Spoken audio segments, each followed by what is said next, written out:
Students, हमने theory of ionization देखी थी, या इसको हमने ये भी कहा था कि ये आयन थ्योरी ऑफ सॉल्यूशन कहलाती है। इसमें हमने कुछ पॉइंट्स देखे थे, जिस तरह से हमने देखा था कि इलेक्ट्रोलाइट्स, फर्स्ट पॉइंट ये था कि आयनाइजेशन का प्रोसेस होता है, यानी कि इलेक्ट्रोलाइट्स जो होते हैं वाटर में डिसॉल्व होकर डिसोसिएट कर जाते हैं आयंस में या ऑपोजिटली चार्ज आयंस में, ठीक है, जिनको हम कहते हैं केटाइंस और एनाइंस, ठीक है। और हमने फिर इसके बाद देखा था कि सॉल्ट्स, एसिड्स एंड बेसिस जो है वो हमारे पास इलेक्ट्रोलाइट्स बनाते हैं। फिर हमने देखा था वीक इलेक्ट्रोलाइट्स होते हैं और कुछ स्ट्रॉन्ग इलेक्ट्रोलाइट्स होते हैं। देन हम देखा कि ऑपोजिटली चार्ज पार्टिकल्स जो होते हैं वो इक्वल इन नंबर होते हैं, यानी कि सोल्यूशन ओवरऑल जो है वो हमारे पास न्यूट्रल आ जाता है, ठीक है। और फिर हमने फिफ्थ पॉइंट देखा था कि हमारे पास जो metallic ions, ammonium ion and hydrogen ions, ये पॉजिटिव आयंस बनाते हैं, और non metallic ions and hydroxide ions ये नेगेटिवली चार्ज आयंस होते हैं। अब यहाँ पर हम पॉइंट नंबर 6 देखेंगे कि पॉइंट नंबर 6 क्या कहता है। यहाँ पर हम पॉइंट नंबर 6 देख लेते हैं। सिक्स्थ पॉइंट ये कहता है कि जो हमारे पास यहाँ पे कोई भी एटम होता है, इसकी जो वैलेंसी होती है, ठीक है, जिस तरह से अगर हम सोडियम की बात करें तो सोडियम के आउटर मोस्ट शेल में 1 इलेक्ट्रॉन होता है। उस 1 इलेक्ट्रॉन को ये लूज कर दे तो इसका ऑक्टेट कंप्लीट होता है। तो वो 1 इलेक्ट्रॉन लूज कर देगा तो देखें यही इसकी जो है वो साइन होता है, इसका इलेक्ट्रिकल चार्ज होता है, यानी कि इसकी वैलेंसी जो उसको स्टेबलाइज करती है वही इसकी क्या होती है, वो इसका इलेक्ट्रिकल चार्ज है, या नंबर ऑफ इलेक्ट्रिकल चार्ज जो उसके ऊपर प्रेजेंट होता है सोल्यूशन। जिस तरह से यहाँ पर देखिए सोडियम हाइड्रोक्साइड की जब हमने बात की थी तो हमने सोडियम आयन पे क्या देखा था, positive ion in positive 1 sign देखा था, ठीक है। तो इसका ये क्या है, ये इसका हम कहते हैं कि ये इसका क्या आ जाएगा, ये इसका हमारे पास वैलेंसी है, ठीक है, +1 इसकी वैलेंसी है, तो वो इसका इलेक्ट्रिकल चार्ज है। इसी तरह हम अगर बात करें क्लोराइड आयन की, तो क्लोराइड के लिए हमने कहा था नेगेटिव, Cl नेगेटिव। क्लोरीन के पास 7 इलेक्ट्रॉन्स होते हैं। 1 मोर इलेक्ट्रॉन अगर गेन कर लिया जाए तो क्या होता है, ऑक्टेट कंप्लीट हो जाता है। तो हम देखते हैं कि यहाँ पर क्या होता है, क्लोरीन 1 इलेक्ट्रॉन गेन करेगा तो -1 जो इसकी वैलेंसी होती है। तो हम देखते हैं कि यहाँ पर Cl नेगेटिव जो हमारे पास सोल्यूशन फॉर्म में जो आइंस आते हैं क्लोरीन के, वो क्लोराइड आइंस भी, जो इलेक्ट्रिकल चार्ज होता है क्लोरीन पे वो भी नेगेटिव का चार्ज होता है, -1 का चार्ज होता है, ठीक है। तो इस तरह से हम इसी तरह अगर कैल्शियम की बात करें तो कैल्शियम 2 पॉजिटिव की फॉर्म में जाता है, ठीक है। इस तरह से हम देखते हैं। अगर हम बात करें यहाँ पे आइंस की बात कर लें जो कि मोर देन 1 एटम से मिलके बने हो, जिस तरह से अगर हम बात कर लें OH नेगेटिव की तो वो OH नेगेटिव इस तरह से आ जाता है, ठीक है। इसी तरह अगर हम बात कर लें ऑक्साइड की तो वो -2 की फॉर्म में होता है, ठीक है। ऑक्सीजन को 2 इलेक्ट्रॉन्स गेन कर रहे होते हैं ऑक्टेट कंप्लीट करने के लिए, यानी -2 उसकी वैलेंसी होती है। तो वैलेंसी जो होती है एक एटम की या एक रेडिकल की, तो वही हम देखते हैं कि वो उसकी नंबर ऑफ इलेक्ट्रिकल चार्ज होता है, ठीक है। तो ये भी थ्योरी की एक और पॉइंट आ गया। इसके अलावा हम देखते हैं पॉइंट नंबर 7। पॉइंट नंबर 7 क्या होता है, आर्हीनियस ने ये कहा था कि जो आयंस होते हैं they are free to move like atoms, ठीक है, यानी कि सॉल्यूशन फॉर्म में आयंस जो होते हैं वो कहीं स्टैटिक नहीं हुए होते, बल्कि क्या करते हैं, here and there freely move कर सकते हैं, ठीक है। तो हम यहाँ पर कहते हैं electrons are free to move like atoms, ठीक है ना। इनकी और एटम्स में और आयंस में ये कोई फर्क नहीं होता कि एटम्स मूव कर सकते हैं और आयंस मूव नहीं कर सकते सॉल्यूशन में। फिर हम देखेंगे 8 पॉइंट में हम ये देखते हैं कि हम इलेक्ट्रिसिटी जब पास करते हैं, यानी कि व्हेन इलेक्ट्रिसिटी इज पास्ड, तो हम क्या देखते हैं कि हमारे पास क्या होता है, हमारे पास आयंस जो होते हैं वो डिफरेंट हम साइड्स पे मूव करते हैं। फॉर एग्जांपल अगर हम यहाँ पर एक बीकर बना लें, ये बीकर बना लेते हैं, ठीक है। इसके अंदर क्या है, इसके अंदर हमारे पास यहाँ पे सॉल्यूशन मौजूद है जिसके अंदर वाटर है, ठीक है, ये वाटर है इसके अंदर, और साथ में इसके अंदर क्या है, इसके अंदर साथ में हमारे पास इलेक्ट्रोलाइट मौजूद है, ठीक है। तो वो इलेक्ट्रोलाइट का सोल्यूशन बना हुआ है, यानी कि इलेक्ट्रोलाइट के आयंस यहाँ पर मौजूद हैं। तो होता क्या है, यहाँ पर हमारे पास जो है फिर हमने इसमें इलेक्ट्रोड्स डिप किए होते हैं, ठीक है। एक ये इलेक्ट्रोड आ गया और ये एक इलेक्ट्रोड आ गया, ठीक है। फिर क्या होता है, इन इलेक्ट्रोड्स को हमने बैटरी के टर्मिनल से कनेक्ट किया हुआ होता है। एक टर्मिनल हमारे पास पॉजिटिव होता है बैटरी का, एक टर्मिनल नेगेटिव होता है। तो नेगेटिव टर्मिनल से जो कनेक्ट करेंगे वो इलेक्ट्रोड नेगेटिवली चार्ज होगा, और जो positive terminal of the battery से कनेक्टेड होगा वो पॉजिटिवली चार्ज होगा। नेगेटिवली चार्ज जो हमारे पास इलेक्ट्रोड होता है उसको हम कहते हैं कि वो हमारे पास कौन सा होता है, वो हमारे पास कहलाता है कैथोड, ठीक है। इसको हम कहते हैं कैथोड, और जो पॉजिटिवली चार्ज होता है उसको एनोड कहते हैं, ठीक है।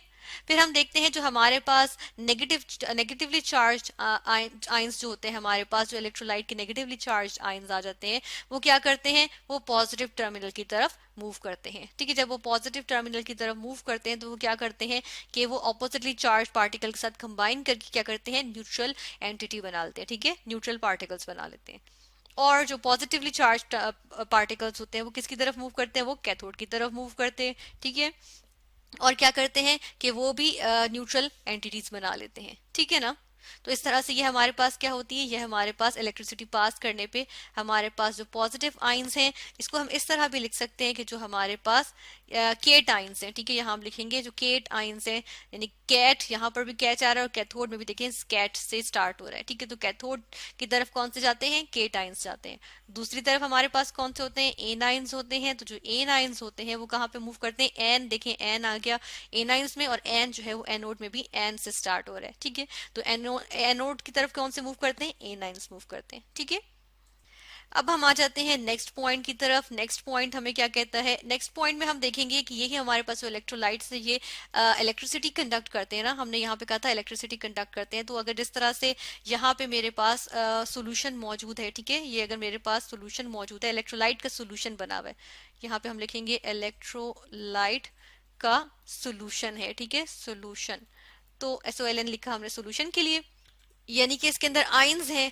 तो इसको जब हम क्या करेंगे, इसको हम बल्ब से कनेक्ट, इसके साथ हम एक बल्ब कनेक्ट कर देंगे, साथ इसके इसके अंदर जो है वो इलेक्ट्रोड्स आ गए, ये एक इलेक्ट्रोड आ गया, ठीक है। चार्ज इलेक्ट्रोड्स है जिस तरह हमने ऊपर शो किए थे, एक नेगेटिवली चार्ज है, एक पॉजिटिवली चार्ज है, ठीक है। बैटरी भी लगी हुई है, साथ में हमारे पास और क्या मौजूद है, बैटरी से कनेक्टेड है, एक ही हमारे पास नेगेटिवली चार्ज, ये पॉजिटिवली चार्ज। अब बीच में हमारे पास बल्ब मौजूद है, ठीक है, ये बल्ब मौजूद है। इसको ऐसा करते हैं, ऊपर वाली फिगर से थोड़ा सा सेपरेट करेंगे, ये बिल्कुल थोड़ा सा नीचे करके ले आते हैं, ठीक है, यहाँ पर ले आए। अब ये बल्ब इसके अंदर मौजूद है, ठीक है, ये हमने इसमें बल्ब बना दिया।